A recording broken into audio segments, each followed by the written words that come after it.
My people, lo. My country people, lo. Make una come see wetin person dey do person no. Make una see wetin human beings dey do to their fellow human beings.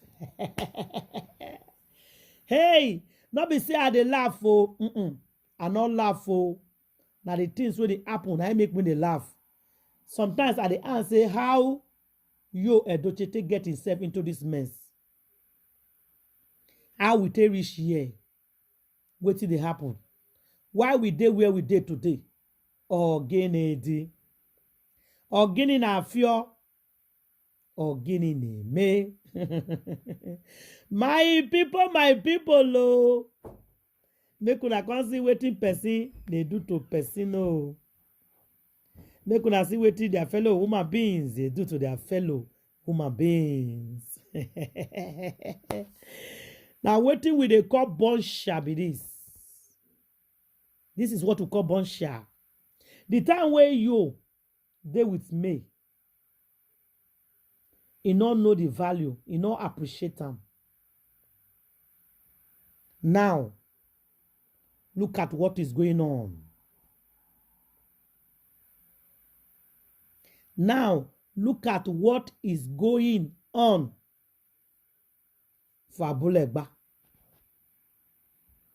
You dey with your wife and your children.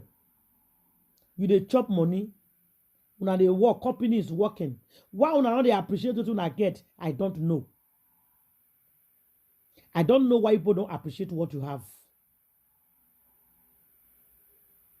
Now, look at where he has landed you people. The matter with the year, it reach our hand today now. The matter don't dey tie wrapper. I even hear information say Blessing CEO don't expose to the Austin. I'm coming to do that. I'm coming to talk about that one. But the guy pressing matter when he come out this morning. That's why I'm not talking about that one. I saw a video where they say Blessing CEO can't expose to the Austin. I tell you, I say this woman is not ordinary person. She get evil plan.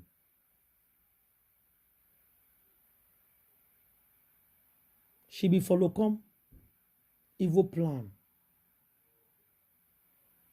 You see him? Now, my people, make una listen to me. Oh. Before we go enter inside this matter, I think I first greet my amazing people first. Una good morning, afternoon, and evening. Depend your time and location. Where you for the watch me right now. If you never subscribe on my YouTube, I beg subscribe. If you don't subscribe already, I say thank you. If you watch me for Facebook page, I beg press the button when you say follow. I appreciate, I thank all of you well for now support and love. Keep on sharing my video without looking back. They share the video. Share and because we want to expose Judy Queens to Judy the Gold Digger. You could share. Now, put on your notification bell. So anytime when I put any program, you go there among the very first you go say. Because suppose they tell me say they only see my video when I post. Please put on your notification bell. If I did live, they go see, tell you say I did live. Notification bell is very important. Judy Austin, personal native daughter, by yesterday. Okay. Before the mark by, there's a message he sent to his son. He said, tell Judy Queens to come out in hand for bad thing. There's some other conversation when the native daughter picking tell the one when they stay with him because the grown-up ones, they don't live there anymore. But there's other things when it be say the native daughter tell the son when they stay with him before he buy. Some kind of secret, every secret when the man reveal to their son.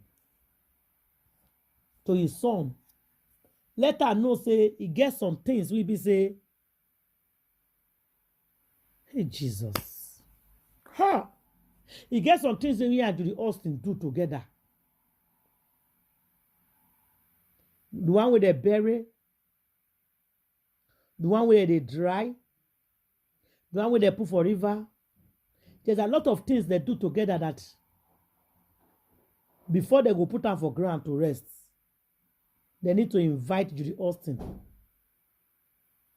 so that they go dig those things come off for ground, remove the one where they tie. If not, your spirit no go rest. So the man told his son a lot of things. So though that the boy can't tell the senior ones, especially the part where Papa talk say for the past 1 week, there's a little boy where Judy Austin carry his name, can't do something for his hand. That the boy had been flogging him. Fear no let him sleep. Even this night, the boy is coming to flog him if he close his eye. Say he no go sleep, oh, so that God, if he sleep, that he no go feel wake up. Pikin say don't say this. If Pikin say he no know say Papa serious, he for write everything when he tell him down. Now the ones if he remember, now he confess so. Now he can't tell them say, sis, now he can't tell who be this woman. Now he saw come tell and say, now Judy Austin, you edochie baby mama. And they say, what? So now this woman I buy our papa. So this woman I they involved of our papa buying. We need to visit her. They say now Judy Austin to go do the burial. If you don't want me, the matter go court. My people. The family of the man, they are dragging Judy Austin and the mama. That's why they drag you edochie join them. The man, when he buy, the one that told RIP that he has done a lot of things with Judy Austin. That he has done a lot of things with Judy Austin and the mama. That they bury some. Even they bury clothes of May edochie children. That they need to dig it out. I don't know when all of the name children. In fact, the things where they talk, Fair no even let me talk about with my mouth. According to the information we reach our table. That both of them have done a lot of bad things. It's now for his turn to pay. It's his turn now to pay for what he need to do. That is turn to pay. So he's paying for it right now, my people. So when his son come hear all these things, the court said no. They will visit Judy Austin and the mama and you edochie. Say now Judy Austin I buy their papa. Judy Austin have to come according to their father's instruction. May they go dig those things come off for ground. When it be say they do together. Both one they say the river. I don't know why not because of that why they call you edochie esin mili. You see, get one where they do for river. We don't go dig out for river, where they bury there. You get one where they dry for the man kitchen. They time for up. Now only when they lose them, I don't know the mere edochie pikin where they say they tie there. Now you go take free. Then they bury some things so that the people will be free. He show his son everything. But the Austin has to come, follow the son. The son will tell him what he will do. They will dig all these things out. My country people. When I don't see her now, I don't hear what the person they do person. All of them see what the fellow human beings they do to their fellow human beings. Una see her. Una see her. Una see what they talk about. Have you guys seen it? If I dey tell una say this woman not pure, nobody want to believe me. It's not pure. People don't understand. Una don't see what did happen now. We do not eye. The Nifty daughter family is dragging her now up and down. Dragging you as well. And the mama. If I dey tell una say, make una leave native daughters alone. Follow God. And what is all this fighting about men? It's vanity upon vanity. From one juju place to another. From one juju place. Now keep on chasing juju up and down. What is wrong with you?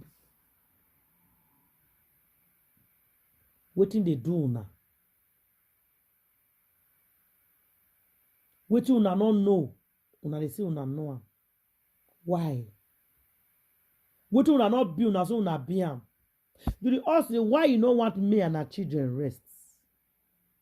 Now, innocent people has been going down because of you. It's time now to pay back. They are giving you long rope to confess before it's too late. Now you refuse to confess. My people, make una help me share this video. Wahala dey o. I will see you now for my next video. Thank you and God bless you all.